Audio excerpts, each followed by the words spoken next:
Oke, selamat malam teman-teman. Gimana kabar kalian hari ini? Buat kalian yang merasa penat, lelah dengan aktivitas kalian hari ini, semoga video kali ini bisa menghibur kalian. Seperti biasa, saya akan mereaksi video apa saja yang dilakukan netizen di luar sana. Mari kita mulai. Let's go. Oke, kita mulai yang pertama, yaitu dari Jagoan Mama. Oke, teman-teman, mulai. Wah, gotrok! Oi! Hei! Gotrok, gotrok! Ada orang mancing dilewatin perahu, teman-teman. Kacau. Matamu ndak nyawa nih mau mancing. Hoi! Nyapo kabran. Kan ini goro. Nyawa mancing matamu ora sawe. Rene. Wah, aku belawol. Lah matamu. Aku belawol ya. Lah ketara. Wah, gotrok! Oi! Hei! Gotrok, gotrok! Wes matamu ndak nyawa nih mau mancing. Hoi! Nyapo kabran. Kan ini goro. Nyawa mancing matamu ora sawe. Rene. Next. Saham is bullshit, nggak bikin gue cepat kaya. Bullshit lah teori-teori itu Warren Buffett dan sebagainya gitu ya. Hari ini semua orang pengen kalau bisa kaya besok, Ri. Ngapain gue harus nunggu 20 tahun lagi gitu ya. Masalahnya it's too good to be true kan. Tapi banyak orang tuh cuman pengen kayanya doang. Gue pengen jadi kayak Lo Keng Hong. Semua orang pengen Kalian kaya pelajari kayaknya, teman-teman. apa yang Pak Lo lakukan ya. Dia invest usia 30 tahun. Hari ini umur 62, 63. Mungkin kekayaannya di pasar saham ada 3-4 triliun. Apa yang dia lakukan habitnya itu 90% orang nggak bisa lakukan. Apa yang dia lakukan? Pagi jam 6 gue ambil 4 koran, gue baca annual report, gue baca laporan keuangan, lalalala. Itu apa? Itu adalah step fast-nya. Baru dia berani 50 miliar, 100 miliar. Itu investasi. Kalau kalian pelajari orang-orang yang beneran kaya, cara mereka investasi dan memperlakukan uang tuh beda. Ketika kalian mau memutuskan investasi, pakai waktu minimal 10%-nya. Jadi kalau tadi gue bilang 2 jam kalian kerja, pakai waktu 20 jam per bulan untuk belajar. Baru investnya kemana? Bukan sibuk nyari, besok gue beli saham apa ya? Setelah beli turun, gue harus ngapain ya? Setelah beli naik 5%, gue harus ngapain ya? Bingung, dan terus bingung gitu ya. Terus nggak kaya-kaya juga gitu ya. Saham is bullshit, nggak bikin gue cepat kaya. Oke, sekali lagi ini tentang saham, artinya siapapun Bullshit yang lah belajar teori-teori itu saham, Warren Buffett. teman-teman, ya bukan hanya saham sih, semuanya ya, apapun yang ingin kita seriusi, harusnya kita harus percaya dengan prosesnya. Kita harus percaya dan harus tahu prosesnya seperti apa, karena hasil yang ingin kita lalui itu tergantung dengan proses apa yang kita lewatin, teman-teman. Prosesnya mungkin berdarah-darah, tapi hasilnya akan memuaskan apa yang sesuai dengan goal kita, teman-teman. Jadi percaya pada proses seperti apapun, teman-teman, yang kalian ketahui, dan itu lakukan secara konsisten, karena kunci dari semuanya adalah habit, teman-teman. Kecil menjadi sangat besar. Oke, makasih inputannya. Next. Dinikmati wae kepiye prosese mon. Umur sakmene pancen lagi mumet-mumete. Pas banget, teman-teman. Dinikmatin aja prosesnya, mon. Emang umur segini, umur seperti kita sekarang lagi mumet-mumete, pusing-pusing ya, teman-teman. Ya, nikmati saja. Jalani hidup kalian. Yang merasa punya penat silahkan, ya buat enjoy aja. Next. Seorang ayah membeli mobil baru, mobil hitam metalik. Karena baru, tiap hari mobil ini dicuci, dibersihin, dia sayang banget dengan mobil ini. Suatu hari, pas hujan lebat dia pulang dan karena kecapean dia tertidur dan tak sempat mencuci mobilnya. Nah, anaknya yang masih 5 tahun, yang tiap hari melihat ayahnya mencuci mobil, punya inisiatif. Maka dia isi ember dengan air sabun. Lalu mulai berpikir, ayahnya gosok mobil pakai apa ya? Kain lap ada dalam mobil, jadi dia nggak tahu. Si anak terus berpikir, oh, mamanya kalau di dapur gosok panci pakai serabut kawat dan panci langsung bersih. Maka si anak mengambil serabut kawat dan dicelupkan dengan air sabun dan mulailah dia menggosok mobil metalik ayahnya dengan serabut kawat. Bunyinya nyi, metal ketemu metal. Nah, setelah selesai disiram dengan air dan anaknya kemudian menjerit melihat mobil dari depan sampai belakang baret semua. Ayahnya terbangun melihat mobilnya menjerit. Ayah dan anak sama-sama menjerit. Ayahnya bilang dia sudah hampir tampar anaknya. Untung dia sadar dan berpikir, jangan lihat tindakannya, tapi lihat hatinya. Si ayah kemudian memeluk anaknya, kemudian ayah dan anak menangis sejadi-jadinya. Untung si ayah bisa mengendalikan diri dan sadar bahwa yang jadi prioritas adalah anaknya, bukan mobilnya. Bayangkan kalau si ayah menampar anaknya. Pemulihan luka batin ini bisa sangat panjang. Padahal mobil hanya barang fana. Hati anak kita jauh lebih berharga. Oke, masukan yang sangat berarti teman-teman buat kalian yang punya anak. Mungkin ini tips. Apapun yang anak kita lakukan, ya jangan sampai bertindak konyol, artinya melukai batin si anak kita, teman-teman. Karena semuanya yang kita lakukan sekarang ini tentunya pasti demi anak, teman-teman. Dan kalian ingat itu, dan ini sangat bermakna sekali sih, teman-teman. Artinya mobil kesayangannya pun ketika menuruti dengan egonya, pasti kejadian tadi anaknya dimarahin bahkan sampai dipukul. Ternyata tidak, teman-teman. Karena dia memperdulikan bahwa niat anak itu baik. Mungkin kita sebagai ayah pasti mengerti itu, teman-teman. Oke, bagus sekali. Next. Karena saudara mengatakan bahwa itu moralnya lebih tinggi dari saya. Cara dia memprotes. Apakah saya memprotes saudara? Anda bertanya seolah-olah moral mereka itu harus Anda didik. Saya menanyakan. Anda bilang tadi, kita senior mesti mendidik anak-anak ini. Loh, dia udah lebih pinter moralnya daripada senior. Saudara ahli tadi mengatakan bahwa tadi saudara seperti mencontohkan pertanyaan teman saya tadi. Ada kambing hilang sama orang yang jualan jamu, ya kan? Mengalihkan seperti, mohon maaf Bapak. Sebentar, biar gini aja, to the point aja. Pertanyaan tadi udah terserah. Jadi saya hanya bertanya, saudara ahli masih berpendapat bahwa saling mencaci, saling memaki, memancing opini publik yang menimbulkan pro kontra di area publik. Ya, gini ya. Konteksnya karena informasi tertutup, hoax timbul. Sudah berkali-kali tadi disampaikan ahli. Oke, sekarang satu lagi pertanyaan.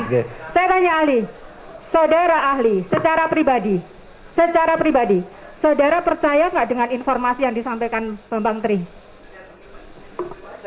Secara pribadi, saudara percaya nggak dengan informasi yang disampaikan oleh Bambang Tri? Saya ingin informasi itu diuji di wilayah akademis. Nggak, saya tanya percaya atau tidak? Tunggu, sebentar, tolong.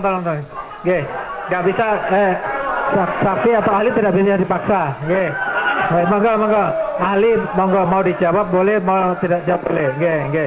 Oke, sebentar, sudah saya rasa cukup, oke. Karena, itu. Saya rasa tidak, saya rasa cukup nih.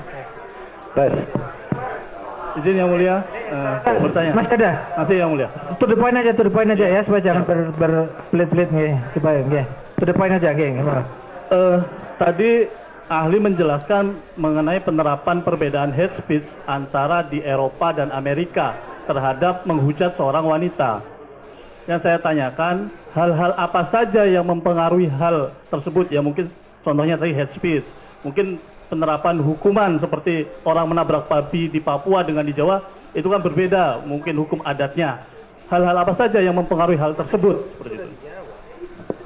Ini ya, hate speech itu istilah di dalam hukum internasional yang dikaitkan dengan persoalan masa lalu di mana satu kelompok itu dihinakan, itu dasarnya. Ini bukan soal local wisdom, salah lagi Anda tuh, nggak ada urusan dengan local wisdom. Kenapa begitu? Supaya memproteksi potensi itu berlangsung ke depan itu. Itu intinya tuh. Jadi kalau saya terangkan etimologi, genealogi dari soal-soal itu, saya mau beritahu bahwa sistem berpikir kita dibuat sedemikian rupa sehingga kita lupa bahwa sesuatu itu ada sejarahnya tuh. Termasuk KUHP yang baru itu, kan kacau isinya kan? Karena nggak ngerti sejarah tentang hate speech itu. Jadi diterjemahan, oh hate speech artinya ujaran kebencian. Oh hate speech itu kata utuh, nggak boleh diterjemahkan. Begitu terjemahkan, dia berubah menjadi fungsi untuk kita vote aja siapa yang yakin bahwa itu benar apa salah. Lo itu nalarnya ada di situ. Jadi saya kasih kritik bahkan ke pembuat undang-undang, Anda nggak baca sejarah intelektual dari demokrasi, dari hukum itu. Itu pentingnya di Fakultas Hukum diajaran intellectual history, legal philosophy itu. Jadi kalau saya layani pertanyaan begini, itu saya cuma bayangkan kalian di Fakultas Hukum belajar apa itu? Kacau. Kalian belajar undang-undang bukan hukum. Jaksa dilawan seperti itu, kamu kacau ya, Rocky Gerung teman-teman.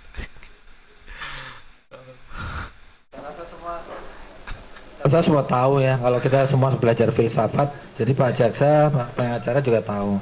Mungkin jawaban yang disampaikan oleh ahli mungkin saja tidak sesuai dengan apa yang kita pikirkan kan. Karena jawaban filsafat itu memang begitu. Tapi sudah cukup ya saya rasa untuk Jaksa. Cukup. Mantap, ini mantap teman-teman. Panas sengit jaksa dibuat mati kutu oleh Rocky Gerung. We, itu status maksudnya apaan? Woi cewek, gue ngomong sama lu cewek. Status apaan sih, kocak lu? Gak usah pura-pura gak tahu lo. Ini maksudnya apaan? Mengurus anak bukanlah tugas istri seorang. Maksudnya gue gak bantuin ngurus anak gitu. Oh, bisa mikir juga ya? Lu kurang ajar, lu ngunjuk banget sih lu. Ya udah dong, santai aja dong. Ngomongnya pelan-pelan bang, santai aja, santai. Aduh, sorry. Gue otak gue lagi kacau banget nih. Lu lagi ada masalah bang? Enggak, udah, nggak apa-apa. Gue cuman udah. Lanjut aja. Jadi kan kita udah bikin pas login langsung ngebaca status usernya itu sebagai apa dari database. Iya. Nah, si klien goblok ini pengennya di bawah ini nih ada drop down pilihan status usernya apa. Lah, buat apaan lagi? Ya makanya goblok parah. Kemarin kan kita orang udah ngejelasin tuh ke dia, Pak, ini nggak perlu Pak. Kayak kelihatan banget pengen ngerjain kita gitu. Taks kita udah banyak, permintaannya nggak masuk akal semua. Sekarang gue pulang kerja mesti berantem juga sama lu. Ya udah, nggak usah ngajak berantem, dikira lu doang yang capek. Ya kalau capek ya udah, nggak mau layanin gue juga ya udah. Tapi ngapain nulis status beginian? Istri itu ratu bukan babu. Lu seneng ya gue jelek di mata orang? Ya kalau emang udah jelek mau diapain lagi? Lu bener-bener lu kurang ajar lu. Goblok. Ya bang, sorry bang. Gue bego bang.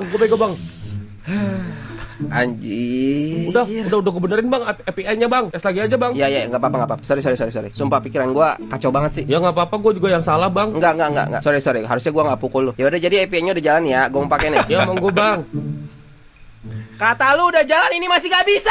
Ya kalau dia belum mau jalan biarin aja, ntar juga bisa sendiri. Bisa sendiri, enak bener lu kalau ngomong. No, anak temen gua aja udah bisa lari, loncat-loncat, jungkir balik, kayang, handstand. Ini anak ngapa masih ngangkak aja dari tahun jebot. Kalau anak mau cepet jalan, ya ajarin sono. Oh, jadi gara-gara itu lu merasa berhak nulis-nulis status kayak begini. Kepala rumah tangga wajib memberikan pendidikan kepada keluarganya. Itu maksudnya gua kan? Pede. Jawab. Bukan. Jawab jujur, gua bilang jawab jujur.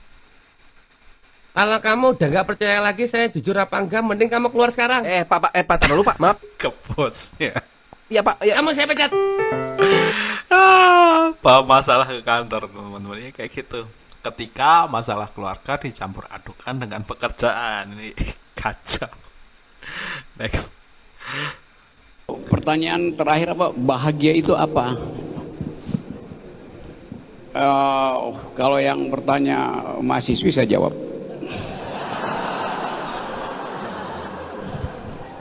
Oke, saya bikin semacam sinopsis ya dari problem tadi. Kan kita cemas melihat arah dari bangsa ini, kemana ujungnya? Apakah negara ini akan berakhir pada negara kapitalis? Apakah negara akan berakhir pada negara agama? Apakah negara akan berakhir pada negara sosialis? Kan itu semua pertanyaan yang unthinkable. Tetapi dia masuk di dalam bawah sadar kita. Karena kita bandingkan dengan keadaan dunia pada umumnya. Ada kecemasan di Ukraina, ada kecemasan di Cina, ada kecemasan di dalam negeri Amerika sendiri. Lalu kita lihat, kita bisa bertahan apa enggak? Dia tanyakan tadi. Kalau secara ekonomi bangsa ini enggak mungkin punah karena seluruh mineral terbaik ada di sepanjang garis khatulistiwa. Semua kita punya. Tetapi justru itu soalnya. Yang kita punya itu tidak kembali menjadi milik kita. Di zaman Pak Harto, yang kita sebut sebagai konglomerat waktu itu, atau oligarki, diberi hak oleh Presiden Soeharto untuk mengeksploitasi sumber alam kita. Tetapi yang balik ke negara masih 33-35%. Zaman Harto tuh. Menghasilkan apa itu? Menghasilkan SD Impres, menghasilkan puskesmas. menghasilkan stabilitas politik. Tetapi ongkosnya adalah otoritarianism. Tetapi nggak ada orang yang pada waktu itu ya orang miskin ya akses terhadap yang disebut 9 kebutuhan dasar itu tetap bisa kita percaya. Karena setiap hari Rabu Harmoko atau bahkan Menteri Perekonomian datang depan TVRI, harga cabai sekian, besok harga bawang putih, harga beras, harga minyak sekian. Dan nggak mungkin lain, nggak mungkin berubah. Sekarang Anda percaya menteri mana yang bilang bahwa harga beras hari ini besok 20 menit berubah, harga minyak berubah tuh. Nggak ada kepastian. Satu waktu saya tiba di Bandara Banyuwangi, seorang petani dari Sumatera, seseorang pada waktu itu saya nggak tahu dia siapa, dia tahan saya di Bandara Banyuwangi. Pak Rocky, saya mau bicara. Saya pikir dia intel. Ada apa? Dengan wajah cemas kita bergeser sedikit ke arah toilet. Begini Pak Rocky, saya datang dari Sumatera mau ke Jember, mau bawa pulang 2 anak saya, tapi nggak mungkin, saya hanya boleh bawa pulang 1. Ada problem apa Pak? Karena dia menyekolahkan anaknya dari Sumatera ke Jember pada waktu harga sawit 4.000 atau 3.000 rupiah per kilo. Dan janji Pak Jokowi harga sawit akan stabil. Tiba-tiba harga sawit drop tinggal 700 rupiah. Keluarganya bingung bagaimana meneruskan kuliah dia.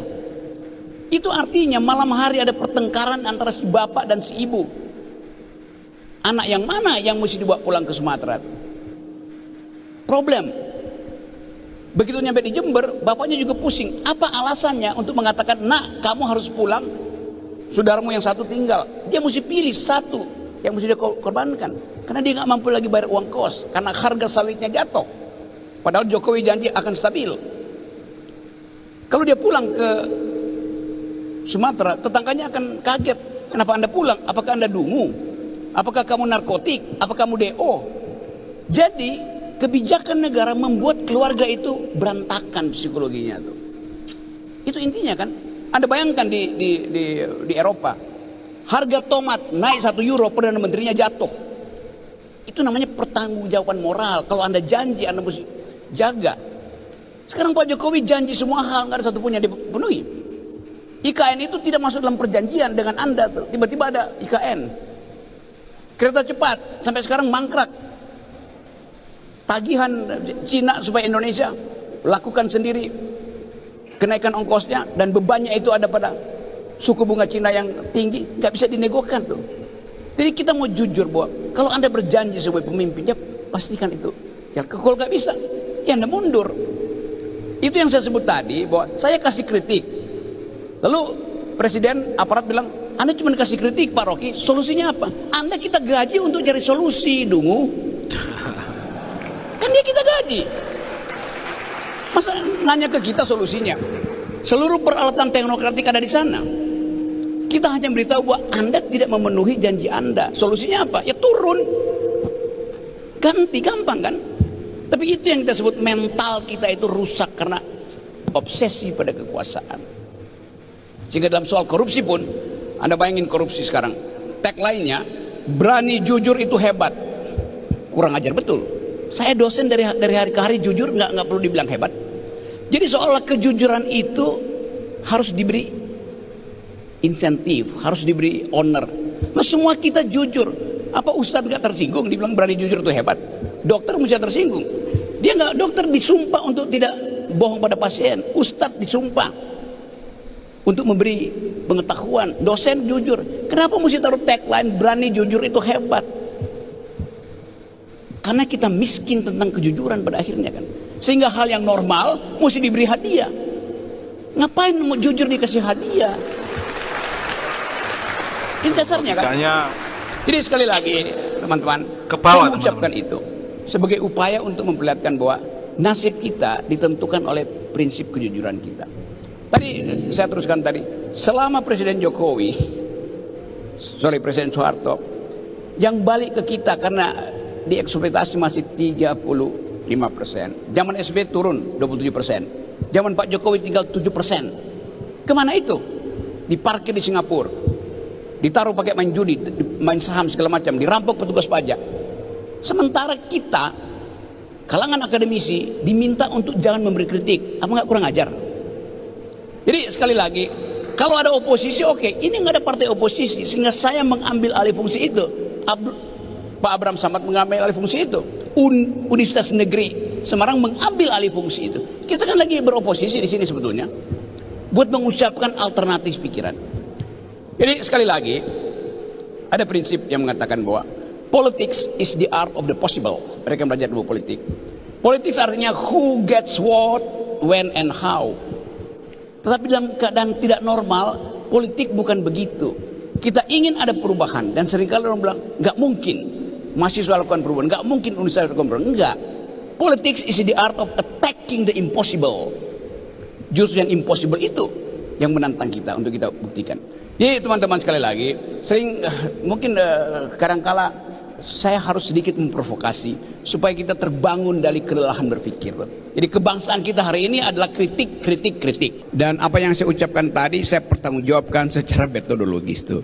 Seringkali saya ucapkan itu dengan fasilitas yang disebut tadi falsifikasi. Membatalkan sesuatu agar supaya kejujuran itu tumbuh kembali. Jadi kita batalkan dulu prinsip-prinsip bodoh hari ini di dalam rejim, lalu kita percaya bahwa akan ada tunas baru yang tumbuh. Saya terangkan itu dengan cara yang agak filosofis dan orang selalu menganggap bahwa filsafat itu membawa kalian ke jalan yang sesat.